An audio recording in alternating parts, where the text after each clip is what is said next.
Today we've received some unexpected yet rather pleasant news coming straight out of the Starbreeze team through the means of the first of hopefully many developer update videos. Starbreeze listened and decided it's now time to truly start becoming more transparent and sharing their behind the scenes a little bit with us, and I for one am extremely happy to have seen this video.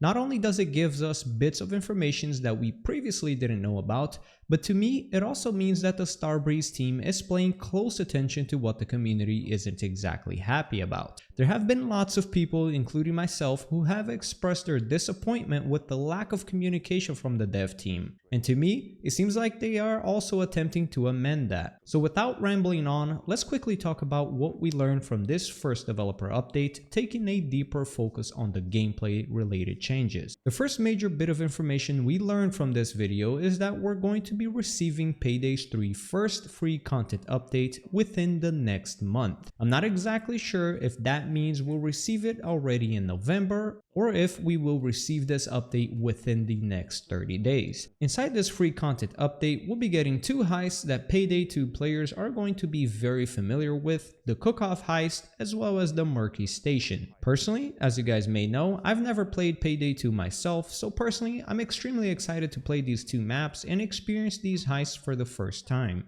Whilst showing gameplay for the murky station, we also spot a new sort of alarm system, which I'm guessing will work similar to the traps in Under the Surface in the form of a drone, equipped with a motion sensor scanning around the map. So I'm personally wondering how that's gonna work out. I'm also kind of curious and am kind of hoping that the difficulty modifiers for overkill on these maps could work a little bit differently to give a little bit of a fresh feeling coming onto these maps, but one can only hope. They've also brought up that they'll be introducing in this free content update the transporter skill tree, which many players including myself have been long awaiting for. The transporter skill tree gives you the capability to carry 2 different cash bags. So let's quickly check out what exactly each one of these abilities do. The basic transporter, whenever you pick up a bag or body, you gain or refresh rush, and when throwing a bag or body, you lose it.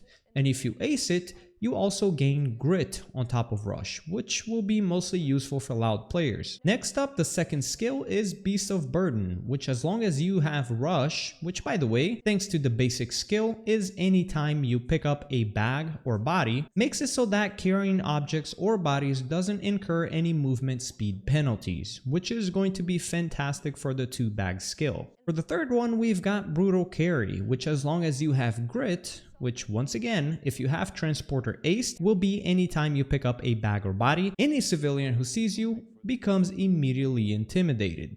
Which by the way makes me think maybe acing transporter isn't necessarily going to be just for loud players. And lastly, what we got to see for just a few frames was the 4th skill, which is Deep Pockets, which if you have a deployable bag in your loadout, you start the heist with 1 extra deployable of that type, but all of your deployable bags now have 2 charges less, which I'm guessing if for example we're equipped with armor bags, we will be getting 2 different sets of armor bags, but each will have less armor plates to refill yourself with. It seems a little bit niche, but I can think of a few situations this could be useful on.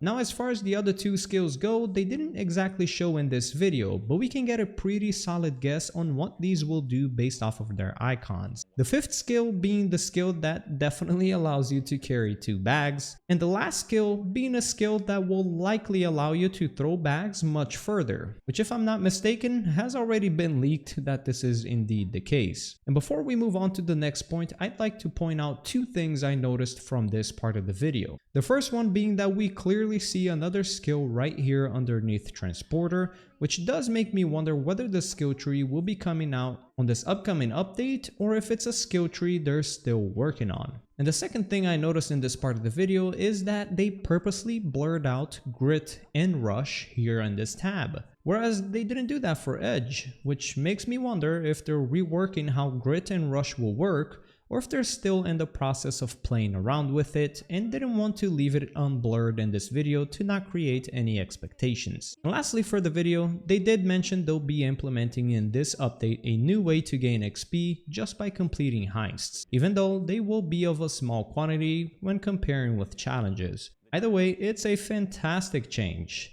And oh yeah, they'll also be reworking the terrible challenge UI system in place right now to make it function a little bit better, as well as give out recommendations for challenges to complete next. So that's pretty neat. But yeah, that's pretty much it for today's video. These were pretty much the biggest gameplay changes that we'll be getting to Payday 3. I won't waste any more of your time. Thank you guys for watching. I'll catch you guys in the next one. Peace.